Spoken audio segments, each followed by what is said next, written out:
All right, so I want to kind of start out with a joke. I wrote the description for this before I actually finished the slide deck, and I was like, oh no, it's near the deadline. I better just write something. And I was sort of inspired and wrote the description. And when I went back and reread the description, it starts out with "in a COVID world." So now, whenever I thought about doing this talk, all I can think of, I'm a COVID girl in a COVID world. So now I'm passing that on to you, and I'm just going to apologize for the next hour that that's in your head. All right, so, hey, you can do it. Way back when this began, the Harvard Business Review already knew that the coronavirus pandemic was expected to fundamentally change the way organizations operate for the foreseeable future. And I just went back and double checked where they were at in that mental model. And I'm sure you guys will all agree that they are just calling it the new normal. It's definitely something that is here to stay, and even hybrid situations for quite a long time as far as work goes, and how different organizations operate. As of May 12th, remote was already here to stay. All of these organizations said, okay, we'll wait out through the summer, go ahead and work from home, we'll see how it goes. Some of them said September, October, December, and random few places like Nationwide actually closed down some of their office buildings and just had those workers work from home. Now, as of, I believe yesterday, remote is here to stay. So Google, Square, Facebook, Twitter, Shopify, Box, Slack, all of these have officially announced that if people do not want to return to an office situation, they can work from home. And essentially what happened is, normally organizations saw working from home as a chance for an employee to be disengaged, to be lazy, to be distracted, and it turns out they were absolutely wrong. More people were engaged, more people were working the 10-hour workday, which I don't necessarily recommend, but companies saw a ton more improvement. So why spend the extra money if people are actually productive and want to work from home? Angela and I were talking before that there are even cities that have some incentive programs to have them come out, have people move to that area. I think one of them was Vermont, you said, and one of them was Oklahoma. And then I shared with her that Barbados wants people to move out there for some socially distanced beach time and great Wi-Fi. So remote is here to stay, which I love, because absolutely love being home. So who am I? My name is Tony Rosati. I am a UX researcher at a startup in Boulder, Colorado called Glue. I'm a seasoned mentor. I started the Hexagon UX chapter here in Colorado, and I was leading Analyze Boulder for years. I stepped down just last year. I am also a credentialed coach with the International Coaching Federation. I've been coaching for a couple of years now, mostly UXers and career transitioners, people that want to get into UX, people that want to level up their UX career. All right, so you guys have aimed your arrows at getting a remote job. If you're here, it's most likely going to be in UX. That's what I'm going to focus on. But everything that we talk about today has to do with any industry or any job role that you guys are interested in. So what does it take? In addition to all of the normal stuff actually meeting the qualifications, going remote takes a little bit more communication, a little bit more impactful outcomes, intrinsic motivation, tech savviness, and then I've got some big surprise for you at the end. But essentially, this is what companies are looking for when they are looking to hire a remote worker. And we're going to unpack each of those and unpack why those are so important. So with communication, it's not just your written and verbal, it's also how well are you able to connect with people on the other side of the screen? How well are you able to chat on Slack and engage your coworkers and actually be clear, not react when you imagine that you've read something in an email, for example, and then not put forward emails that upset people. So really being emotionally aware as you write all of your stuff. They're looking for people that are really highly skilled at that. Impactful outcomes. Companies want teams to think more commercially. So it's not just what outputs can I give to my team, but it's what outcomes can I help produce for the company. A great example, I was working with this one developer lead, and he, was finally able to convince the company to look at some legacy code and update that. And so what he decided to do, instead of hey, thanks guys, we got that fixed, it's running faster, is he went through a cost analysis of what would have happened if they had not spent the one sprint doing this, and how much would that have cost them over time. That sort of story, that sort of communicating impactful outcomes was outrageous. He ended up being able to share that he saved the company $1 million in one sprint just by cleaning up some legacy code. Another thing companies are looking for is intrinsic motivation. So we've all heard of the carrot and the stick. I like to say this is the carrot and the stick versus cheesecake. So extrinsic motivation is that stick. You do something because you don't want to get fired. You are avoiding some sort of pain. Whereas a carrot is you are moving towards some sort of gain. I just recently dug up all of my garden and was able to plant stuff for the fall, and I want that gain of all of the lettuces and salads that I'm going to reap. Intrinsic motivation is a little bit different. It goes further than I get this gain, this is my carrot. And that's what I'm calling the cheesecake. So I like cheesecake just because, darn it, I like cheesecake. I really enjoy that moment, that first bite, the crust, everything about it. And so I am going to do that sort of thing, eat cheesecake, just because I enjoy it. Companies want to know what you're intrinsically motivated by so that they can say, okay, this person's working from home, but they really love productivity. Like it just gets them going, right? They wake up in the morning because this is their why statement, and they're moving forward, helping our clients do this, right? It allows them to know that you're in it for you and that you are actually engaged and full of joy to do it.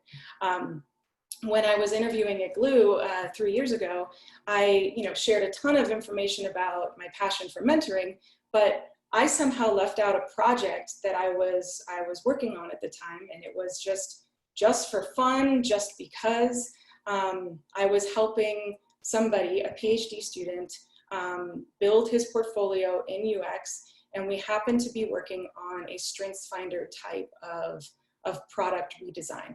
And so when my boss found that out in the 4th round of interviews, I basically got a slap on the hand like, oh my gosh, girl, are you crazy? That is exactly in line with what we do here. You should have led with that sort of story, because he could see that I was intrinsically motivated by all of that mentorship and helping others. Tech savvy. Now with this, I don't mean you need to be a coder. I literally mean you need to be able to handle your own computer and tech problems at home. That any speed bump you're able to handle gracefully, so that you are not stuck and not being productive. So basically, can you handle your own home IT, be your own IT department? Can you manage all of that? So I'm a UX researcher, and I'm kind of on these calls with people all the time. So if my internet goes down, do I have a backup plan that I can still utilize that time that we've basically paid for, so that we can still gain those insights? Turns out, yes. So that's the sort of thing I mean with being tech savvy. Additionally, what fits into this category is really being able to learn new software quickly and easily. And that's mostly because companies usually are pretty ingrained in the software that they're using and the processes that they have. And they will hire you for your skills and your ability to learn versus, you know, how well do you know Adobe XD, for example. All right, so here's the big surprise. They want to know that you've done remote work before. Ugh, it's just the most frustrating thing, right? Like, we want you to gain experience by having experience. It absolutely makes no sense. But let's unpack that for a bit. Why do they want to know that you've done remote work before when they're hiring you for remote work? They just want to know that you can be counted on. They want to know that they know you're going to commit, they know you're going to perform, and they want to know that you're a safe bet. Like, there's this old joke that no one got fired by hiring IBM. I don't think that it still exists. Maybe it's no one got fired for hiring Google at this point, but they just want to know that you're a safe bet, and showing that you've done it before shows that you can handle the distractions, for example, handle waking up in the morning and doing what you're supposed to do, and all of that stuff. But there are ways around. I've never done it before, and we're going to go over a few of those. So this is what you're here for. How do you help these hiring companies believe that you are all of these things that they are looking for? So before we move on, I want you to think about what brought you personally into UX. And if you guys could type that in the chat, that would be awesome. If you're looking for a different job other than UX, what intrinsically motivates you to want to move towards that type of job, or to even want to move towards remote work, for example? For me, I like asking hard questions. I like making people's lives easier. So I use empathy and data to make people feel relief and delight. What about you guys? Angela, do we have any chat things? Everybody's being very quiet. We do not. Bummer. I encourage them to speak up. No problem. Y'all can listen. That's absolutely fine. So, and I say my story of why I got into UX and why I like being a UX researcher, because all of those things are not much different than trust. So a general rule is that trust takes a long time to build.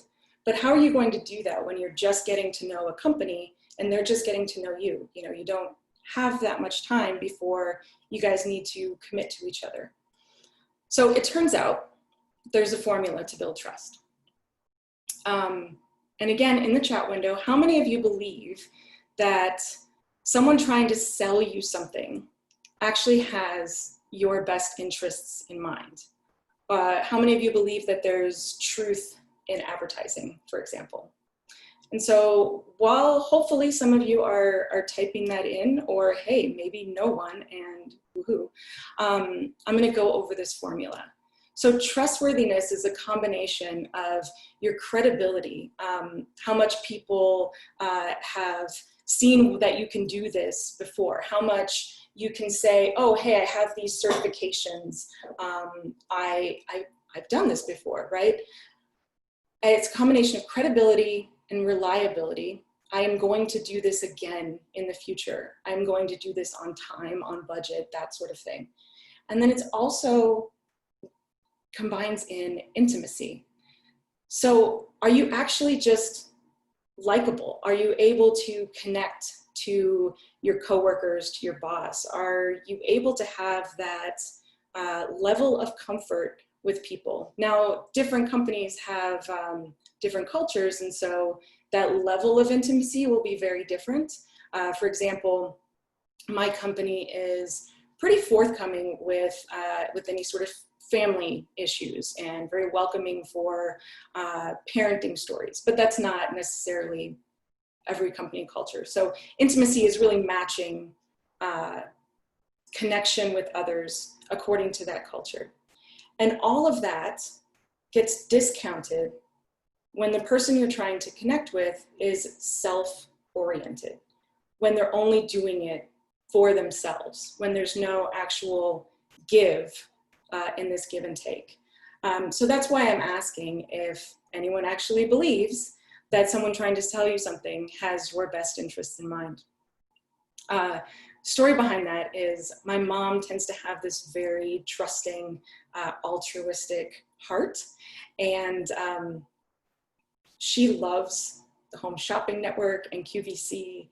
And so she watches these things, she totally gets sucked in, and she's like, wow, I just have to have that pan, you know, it's gonna make everything better.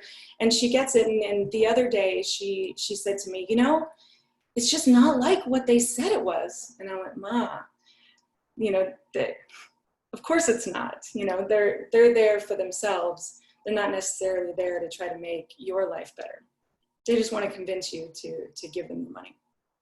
So anyway, most of us already have that idea that maybe there's a half-truth in advertising. So yeah, but what does this mean for your job search? All right. In UX, for sure, we have all of these things that are the assets that we can put out into the world that are essentially an advertisement of who we are and what we're like to work with. Other jobs and their industries have just about all of this, maybe not a portfolio, for example. So even before we get to talk to someone about the role that they're hiring for, they are getting to know us. We use all of these things to promote ourselves in the world, and we must show through these things that we are credible, reliable, that we can build bridges towards intimacy, and we can do all of that without being self-oriented. Now, as UXers, we see UX, whether it's design or research or both or writing, as this process to build better assets, to build better products. And usually those products are built and that process is used to build trust. Unfortunately, when we're looking for work, we rarely hold up a mirror to ourselves and put that UX process on ourselves, put all of our assets through that UX process. And so if nothing else, I recommend doing exactly that. And this is a big part of it. So over the years that I've been a career coach and helping people get into the industry, helping them level up, helping them feel more empowered, more confident at work, I've developed this process to bring in the UX process to everything that they need to do to show up in the world as a trustworthy candidate that is reliable, credible, and likable. If there's any screenshot you take today, I recommend taking one screenshot of this. These 6 things are exactly what you need to do to land your UX job and the remote role that you have set out for. So we only have an hour today. I'm going to go over the basics of each of these steps in the whole program.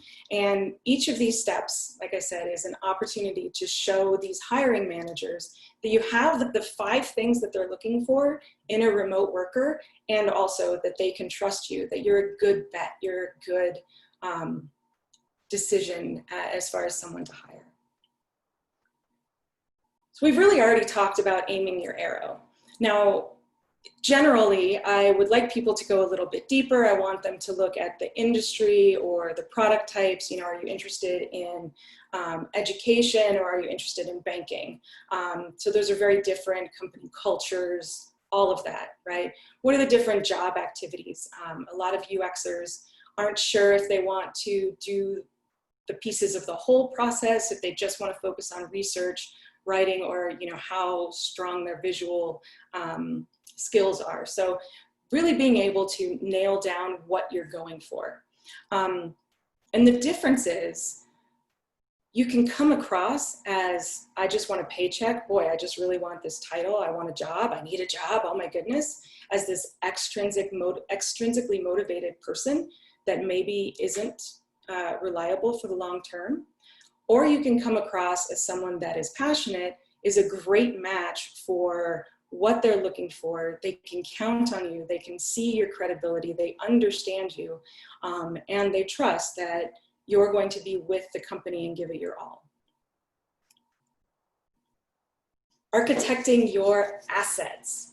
All right, so this is essentially using the UX process to look at your portfolio, your LinkedIn, your resume, and all of that, and make sure that those assets are actually usable to all of the different people that are going to be consuming that product, if you will.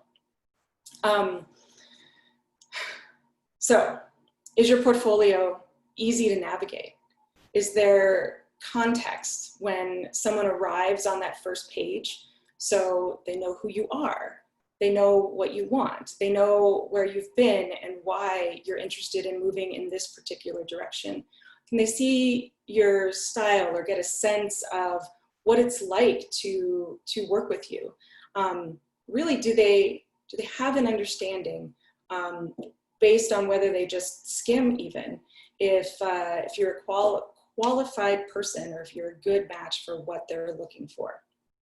And when they do reach out, are you using those strong communication skills that we talked about to follow up quickly, to communicate really well what you're looking for, when you can and can't? Or you may be an ambivalent email writer where you're saying, yeah, you know, I'm so accommodating over here, but I can't do this, and confusing people, for example. All right. Exemplifying your value. So the subtle stuff as well really makes the case for you.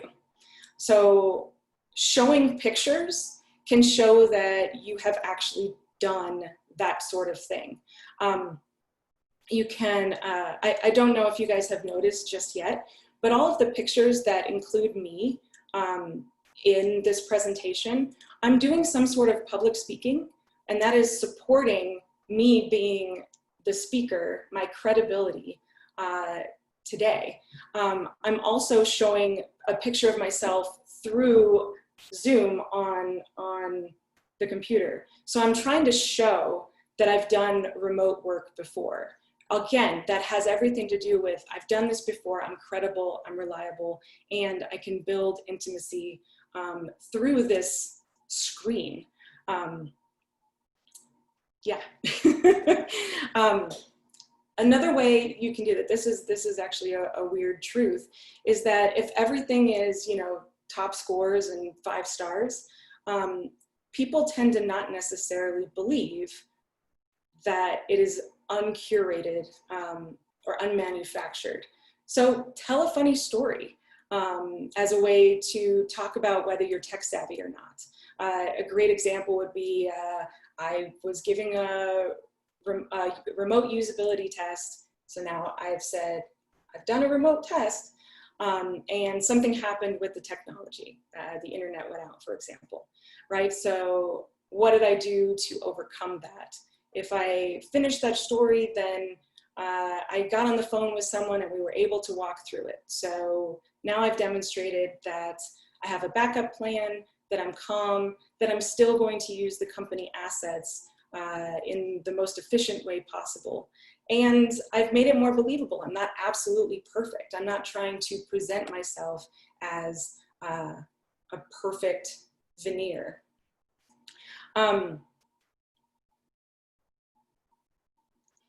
So another way to exemplify your value is showing what actually makes you tick.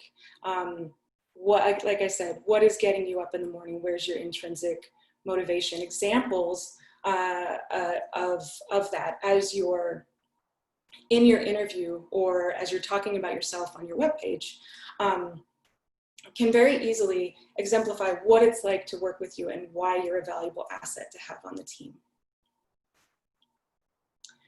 Meet your monster. This is one of my favorites, and really what got me started in coaching. So learning to play nice with your inner critic is nowhere near easy. But if you aren't able to trust yourself, how can someone else trust you? So confidence as well as humility, because those are two sides of the absolute same coin. They're not told, they're demonstrated. You can demonstrate them with your posture, with your body language, with how you project your voice, with the tone, and whether you command space. And yes, there is space on Zoom. I feel like I'm kind of encompassing this and this space here on Zoom, and all of you guys have given me, and in fact, so much permission that you're not chatting with me. But thank you for not stepping on my toes at the same time. All right, analyzing your approach. This is especially important in UX. So being able to talk about your process and how you tackle problems is really, really important, but also being able to clearly communicate how you got to a decision, why you did what you did, what the outcomes of that were, and really demonstrate everything that you've been able to bring to the table. Doing that shows a level of vulnerability and leaves you open to critique. And when they do, how you react to that critique it is important as well. It all shows what you're like to work with. Let's stick to the outcomes for just a minute. And I see this with tons and tons of my coaching clients. They say, well, I'm under NDA, or, I no longer work at that company anymore. I have no idea what the impact of my work was. The way around that is to basically hunt down whatever bits of data you can to show the results of your work. Find some sort of metric to tell the story. And I'm not saying it's going to be the perfect way to tell the story, especially, if it's a 3-year-old project or something like that. But something so that you can at least talk about it a little and show the humility, like, oh, well, I haven't been around, but this is what the news says lately about this particular company, for example. And I've got an example for you in a video in a bit. So analyzing your approach and selecting these energizing projects that you've done can also highlight what drives you, what motivates you. So I don't know if you can see that there's dogs and cats and in that picture that is on the screen, but I am a foster for dogs and cats. And so I take on this extra work. It matters to me. And UX wise, I've been involved in various projects that streamline how that's done and how we bring animals up from New Mexico and adopt them into the eastern range, if you will, Front Range. So yeah, showing what you're like as a person, it shows that vulnerability. It shows what you're like as a teammate, right? Are people going to enjoy spending time with you? Are people going to enjoy probably arguing with you at some point? Do they feel safe to do that? Are you an interesting person? And being able to analyze your approach and then give that back is really important. And that's where we come to distill your story. The most important part of this is to really empathize with who you're communicating with. They have their own life and background and history, and they have just enough attention span to have you get their attention and listen for a little bit. That's just the world that we live in. So if you're able to empathize with them, what key points in your story do you need to be able to tell them so that they can follow that through line? They can follow the decisions that you've made in your life. Now, a lot of times when my coaching clients come to me, they don't even know how they got to where they are at that point. And so we spend a lot of time really distilling down how some of these changes that they've made really make sense. The threads that pull through to where they're going. So me personally, I have changed careers 2.5 times, I'll say. I was originally a photographer in Los Angeles. I owned my own company. I did mostly weddings and schools. And I said, you know what? I want to do more than pretty pictures. And I really love thunderstorms and disasters and climate change, and said, you know what? I'm going to do it backwards. I did the creative thing, and then I went into the hard sciences. So that transition to get that title as a scientist was really, really hard. But because I was able to say, these are the things that I did in photography that make sense in this science world, I was able to eventually do that. I worked at the National Center for Atmospheric Research, the National Snow and Ice Data Center, and I did a project for NOAA. And these were 3 like mega goals that I had during this. While I was at the National Snow and Ice Data Center, I found UX, and doing UX research, I was the only one in that building that had any sort of people skills, my boss said. And so that's what I was tasked with. And I started to realize that those were the things combining that led me to wanting to do UX research, all of the analytics, but also all of the empathy and care. So being able to tell that story in literally a bite-sized chunk, these wild, disparate jobs that I had, and if you can do that for yourself, will get you a long, long way. All right, so here is the example. I absolutely love this picture of me because the guy next to me is embarrassed, but, and that just shows what it's like to work with me. I'm really upfront and goofy. So I'm gonna show you a video, and this particular project, I was under NDA. I was a contractor. We were in the middle of a merger, very large companies, and I loved the work. I wanted to do it right, but there was so much stuff going on politically that it was a challenge. I'll let you watch it, and then we can talk about that, and then we will go into questions. And I just realized that I didn't set up the video to be the right location, so let me do that. Nope.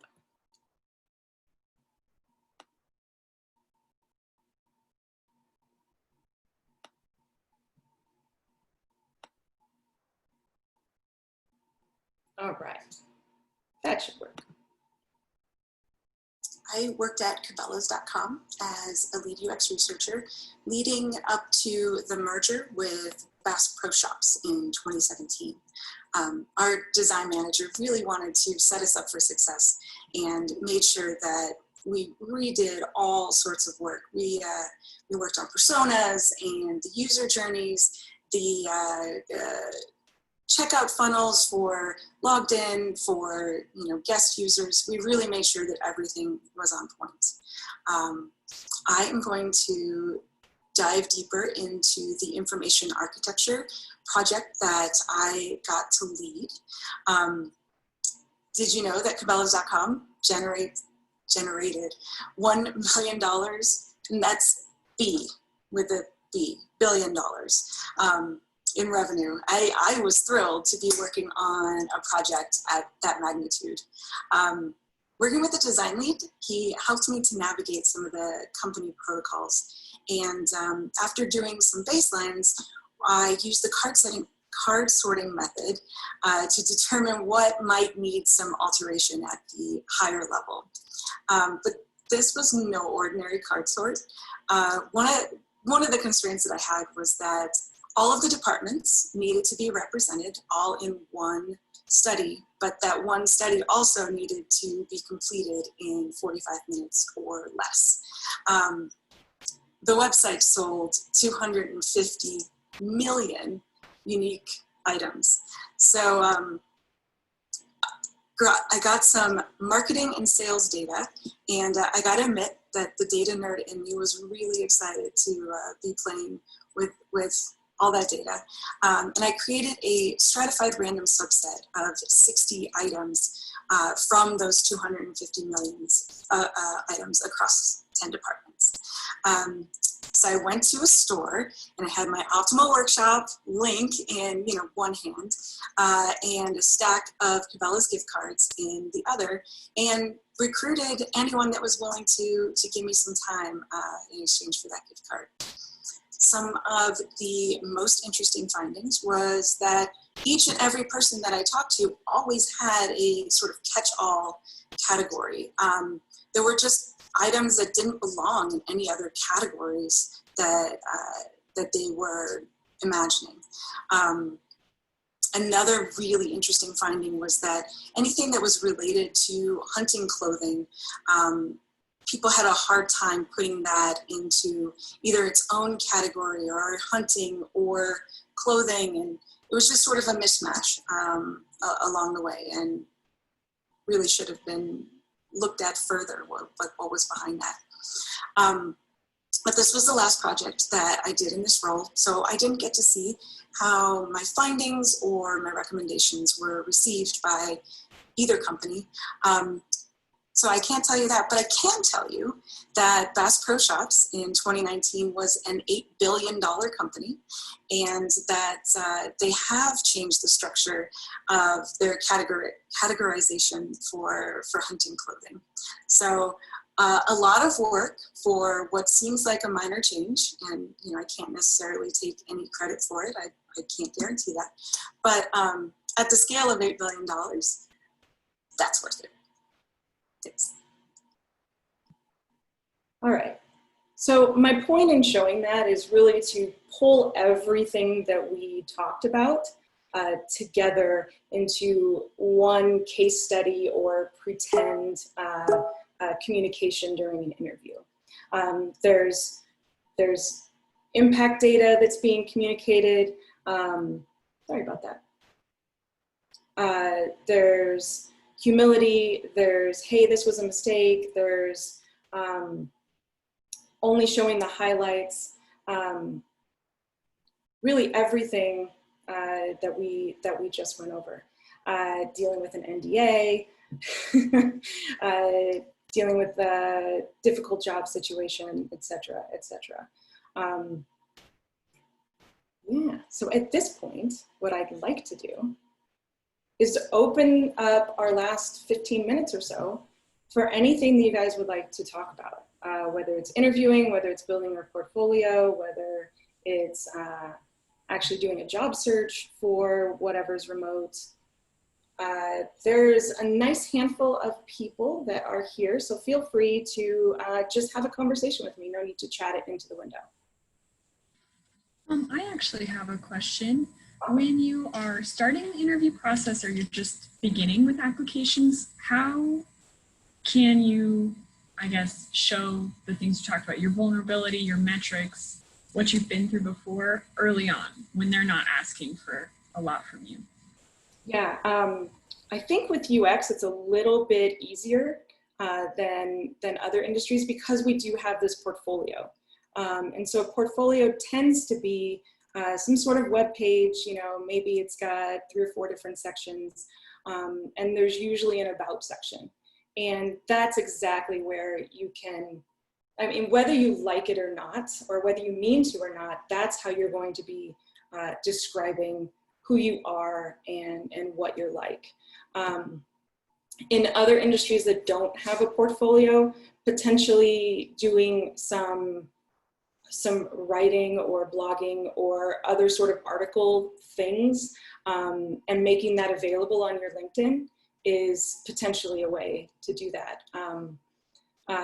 The LinkedIn has a description area that is more appropriate for that than like a summary if you're still doing that on your resume. So that's my first inclination. Thank you. You're welcome.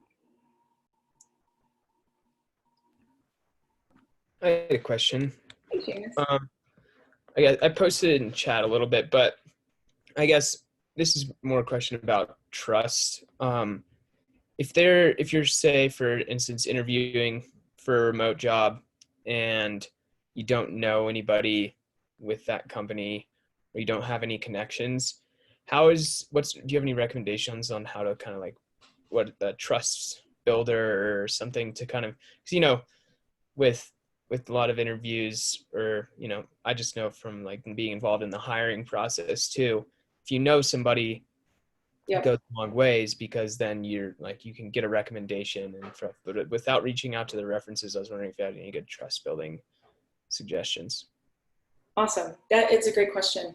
And I would say just writing about some of the things and putting that out there, or if you're more into vlogging or doing some YouTube or live stuff or on Facebook or whatever, but essentially using some of these marketing techniques to say, hey, I've put this out into the world and other people have listened to me, right? If there's any way that you could get any sort of credible publication to put their name behind something that you've created, that creates trust, that creates credibility.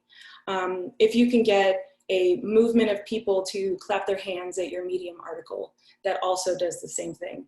And depending on what it is, just having produced something can be the tangible thing that people need to say, oh, okay, Seamus did do that. He does say what he actually can do. He's not full of hot air, right?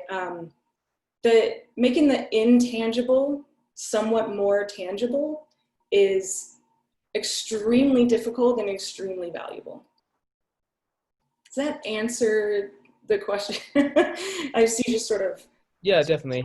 Yeah, okay. It's not an easy question, but I think, yeah, that answered it. Awesome.